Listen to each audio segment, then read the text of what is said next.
আচ্ছা দেখো, আমাদের যে টেবিলটা আছে, এই টেবিলে বলতে হবে রো কয়টা আছে, কলাম কয়টা আছে।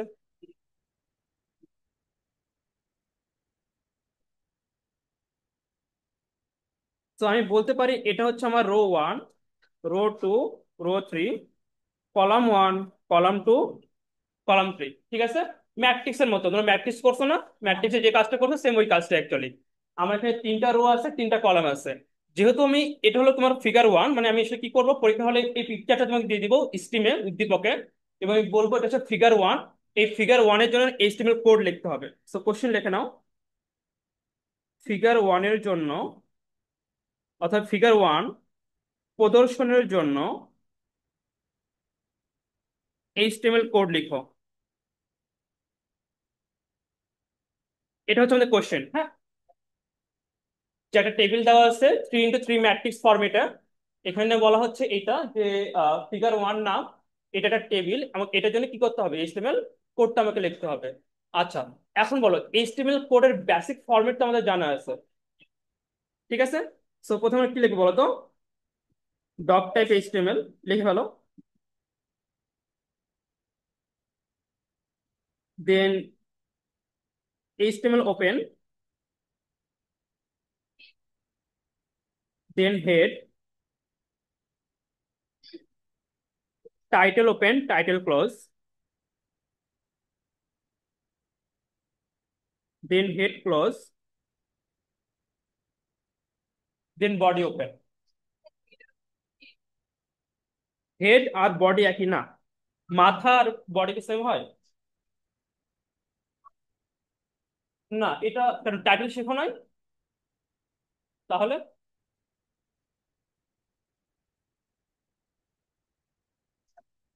আচ্ছা, এই পর্যন্ত লেখা হয়েছে আমাদের। আচ্ছা, এখন দেখো তো, বলা হচ্ছে যে এইচটিএমএল তুমি যা কিছু লেখো না কেন সবকিছু ট্যাগের মাধ্যমে লিখতে হয়, কিসের মাধ্যমে, ট্যাগ। সো এখানে আমি টেবিল ইউজ করবো, তো আমাকে টেবিল কি ইউজ করতে হবে, টেবিল ট্যাগ ইউজ করতে হবে। সো তোমরা সবাই লিখবা বডির পরে টেবিল, লিখছো?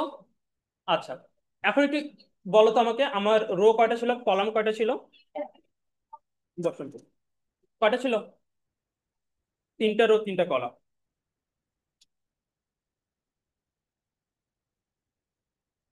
সো একটা রো এর জন্য, এটা একটা রো না, এই পুরোটা কি একটা রো। এই রো এর জন্য যে ট্যাগটা ইউজ করতে হয় সেটা হচ্ছে টিয়ার ট্যাগ, টেবিল রো। স্যারে, একটা রো আছে, দুইটা রো আছে, তিনটা রো আছে, তাহলে টিয়ার ট্যাগ কয়টা হয় বলো তো? তিনটা। তার মানে আমাকে প্রত্যেকটা রো, তুমি সবসময় মাথায় রাখবা যে টেবিলে, যখন টেবিলের জন্য এইচটিএমএল কোড লিখবো, এইচটিএমএল এর টেবিল সবসময় রো ওয়াইজ কাজ করে, কি ওয়াইজ কাজ করে, রো। সো আমি প্রথমে লিখে নেই, table, TR open, TR close, লিখে ভালো, টিআর ওপেন, টিআর ক্লোজ, লিখছো? আচ্ছা, এখন বলো তো যে আমার আর ওয়ান যে রোটা ছিল, এই রো এর কলাম কয়টা ছিল, এবং এই তিনটা কলামে কি কি লেখা ছিল, এ, বি, সি। এই যে তিনটা কলাম আছে, এই তিনটা কলামকে টেবিল ডাটা হিসেবে কনসিডার করা হয়। কি বলি কি আমরা, টেবিল ডাটা, এটা একটা টেবিল ডাটা, এটা একটা টেবিল ডাটা। টেবিল ডাটার জন্য যে ট্যাগটা আমরা ইউজ করবো সেটা হচ্ছে টিডি ট্যাগ। টেবিল ডাটার জন্য কোন ট্যাগ ইউজ করবো, একটা রো, এটা তোমার কি রো না, এটা আমার পুরোটা রো। এখন আমি বুঝতে পারছি একটা রো এর মধ্যে কলাম কয়টা আছে, তিনটা। আমি এই কথাটা একটু চেঞ্জ করে বলতেছি, একটা রো এর মধ্যে ডাটা কয়টা আছে, কি কি ডাটা, এবিসি। সো এখানে আমরা যেটা করব, একটা টিডি, দুইটা টিডি, তিনটা টিডি, সবগুলোতে ছিল A, B, C, TD close, TD close, TD close. বোঝা গেছে ফরম্যাটটা, যে আমি একটা রো নিচ্ছি, এই রো এর মধ্যে কতগুলো কলাম আছে, সবগুলো কলামে সবগুলো ভ্যালু আমার লিখবো। যদি আমার কলাম চারটা থাকতো তাহলে আমি কয়টা টিডি লিখতাম ভিতরে, চারটা। তাহলে কি আসতো, এ, বি, সি, ডি। তার মানে এখান থেকে এই পুরো যে অংশটুকু কাজটা করছি এটা কার জন্য করছি, রো ওয়ানের জন্য ঠিক সেম ভাবে আমাকে রো টু আর রো থ্রি করে দিবা। লেখো তোমরা, আমি দেখবো।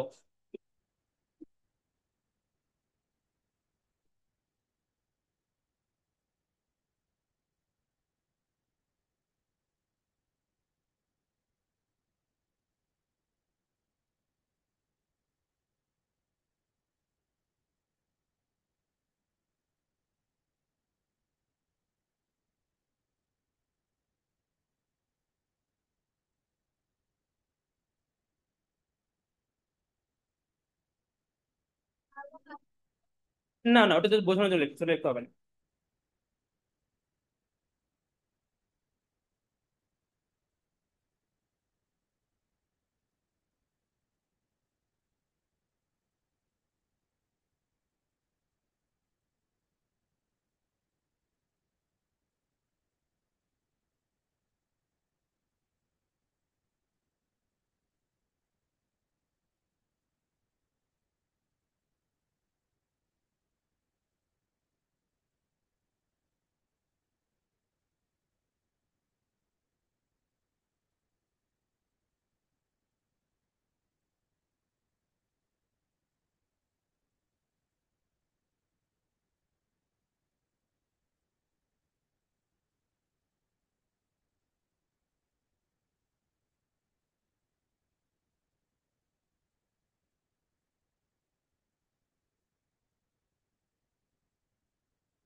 লিখছো আর টু এর জন্য লেখা হয়েছে, আর টু এর জন্য।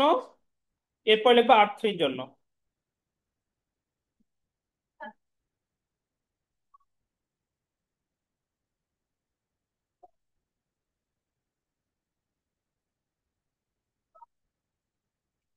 এবং সবল আছে সেম, টেবিল ওপেন করছিলাম, table close, body close, HTML open, HTML close.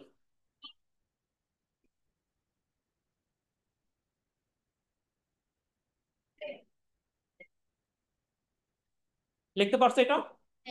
আচ্ছা,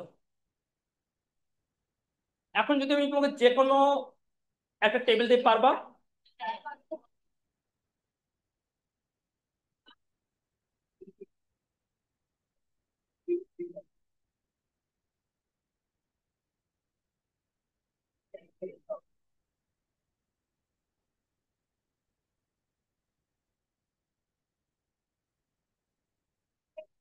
এইটা আমাকে করে দিবা।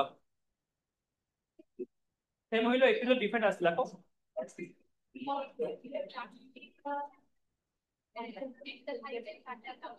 এখানে রো কয়টা, কলাম কয়টা? তাহলে আমাকে বলো যে টিয়ার কয়টা আসবে? তিনটা আসবে। একটা টিয়ারের মধ্যে ডাটা কয়টা আসবে? ঠিক আছে আমাদের।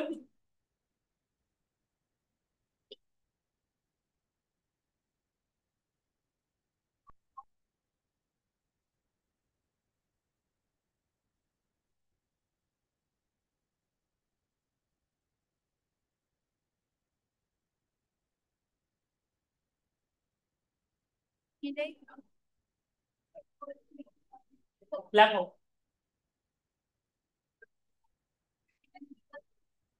ওটা বাসায় করিও, এটা দেখো। আচ্ছা, আমাকে বলো তো এটার জন্য এস্টিমেট কোড লিখতে পারবা তোমরা? লেখো। যতটুকু পারবা ততটুকু লেখো।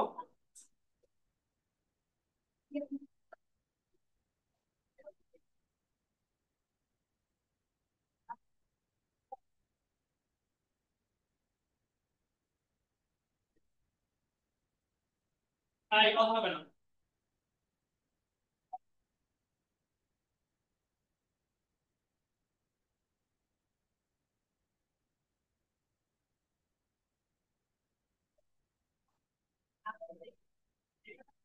ও কয়টা? ঠিক আছে। আর প্রথম রোটা হচ্ছে আর এ আর বি আছে, সেকেন্ড রোটা হচ্ছে সি, সি তে বি আছে, ই আছে, থার্ড যে রোটা আছে সেটা হচ্ছে ই। আর সি ডি ই তে প্রবলেম আছে, তুমি দুইটা বক্স একটা বক্স কনভার্ট করবে, তো কোনো প্রবলেম আছে, প্রথম টপল করবে ওটাই বলে দিই।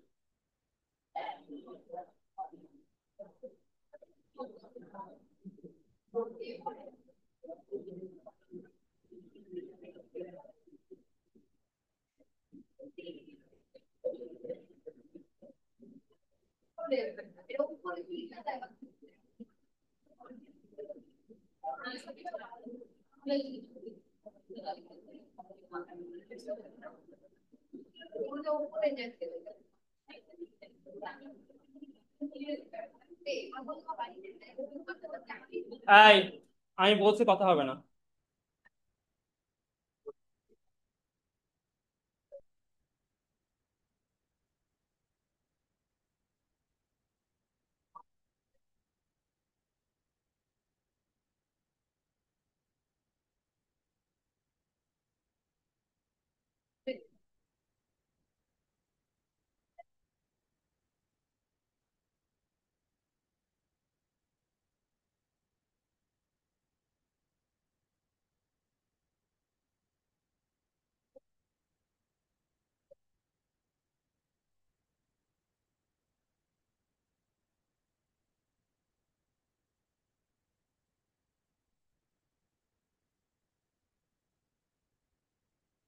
দেখো এই পর্যন্ত ঠিক আছে কিনা বলো, এই পর্যন্ত আমরা লিখতে পারছি না যে আমার হলো প্রথম, এবং যখন আমি কোড করব, যেহেতু আমি যতটুকুর জন্য করে ফেলছি আমি মার্ক করে দিব যে হ্যাঁ এতটুকুর জন্য আমার এস্টিমেট কোড লেখা হয়ে গেছে। আচ্ছা এখন এখানে খেয়াল করো এই টেবিলটা নিচেরটা, নর্মালি টেবিলটা যদি সিম্পল হইতো কেমন হওয়া উচিত ছিল বলো তো? এমনটা হওয়া উচিত ছিল সিম্পল ফরম্যাটটা অ্যাকচুয়ালি আমার। এটা হচ্ছে আমার R2, এখন এটা যদি আমি যখন কোড লিখবো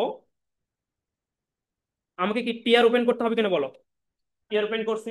সি তে কোনো প্রবলেম আছে?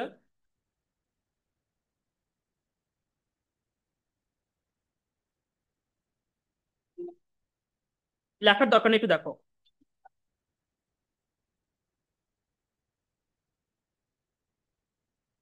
যদি সিম্পল হইতো তাহলে আমার লেখাটা এইভাবে কথা ছিল আমার, কিন্তু জিনিসটা কি এরকম আছে? জিনিসটা এরকম নাই। জিনিসটা কেমন আছে বলো তো? জিনিসটা হচ্ছে যে প্রথম এতটুকু অংশের জন্য আমি কোড লিখছি কিনা বলো? লিখছি।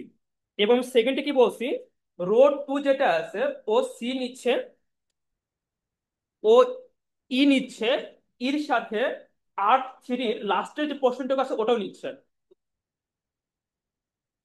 এটা হচ্ছে কিনা বলো? তার মানে বোঝা যাচ্ছে কি R2 তে কি ছিল, R2 তে আমার সি ছিল, ই ছিল, নর্মাল হলে সি আর ই নেওয়ার কথা ছিল, বাট ই তে দুইটা বক্স একসাথে কম্বাইন হওয়ার কারণে সে এই বক্সটা নিচ্ছে এই বক্সটাও নিচ্ছে। আর এখানে একটু হলে চেঞ্জ আছে। চেঞ্জটা কি হচ্ছে বলো দেখি, চেঞ্জটা কি হচ্ছে? So, এখানে আমরা দুইটা ওয়ার্ড ইউজ করি, একটা হচ্ছে রো স্প্যান আর হচ্ছে কল স্প্যান। এন্ড প্রবলেম হচ্ছে যে আমি রো স্প্যানটা ইউজ করবো না কল স্প্যান ইউজ করবো? কেন? কেন? তো পরীক্ষার হলে এটা কখনো ভুল করবা না।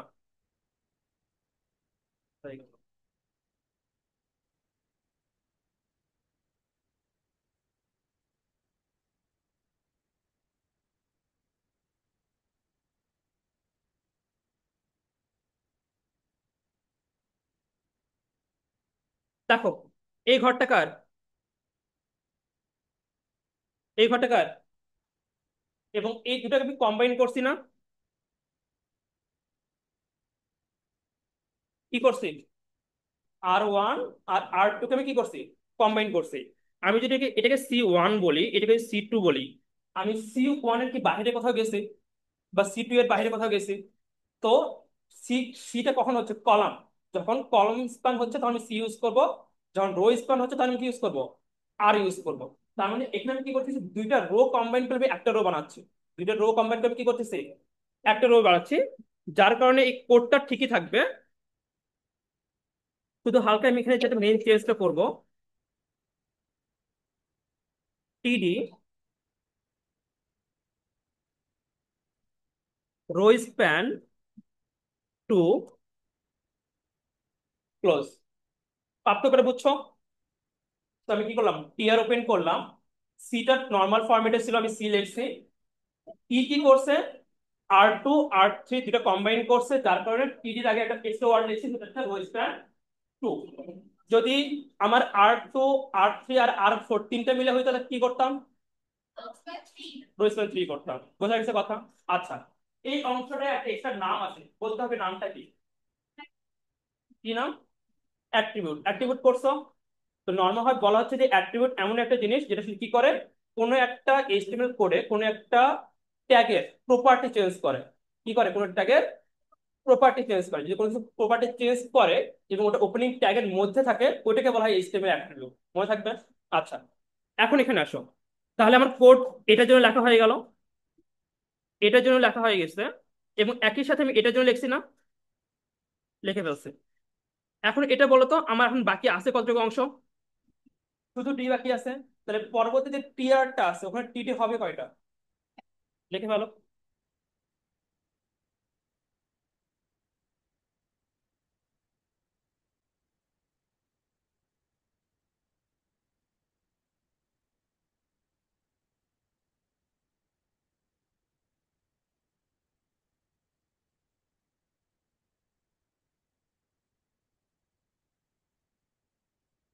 বোঝা গেছে?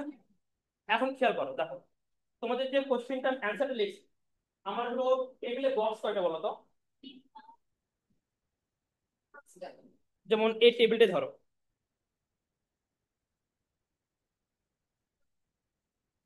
কয়টা বক্স? 9টা বক্স। 1 2 3 4 5 6 7 8 9। এখানে আসো, 1 2 3 4 5 6 7 8 9। মিলছে না আমার? ঠিক সেম ভাবে আমার এখানেও মিলবে।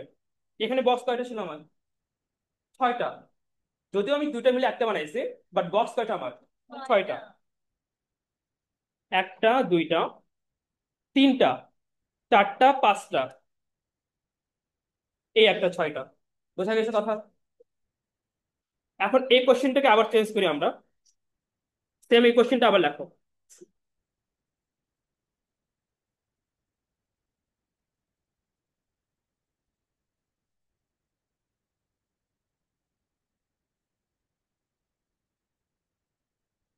এটাই নাও।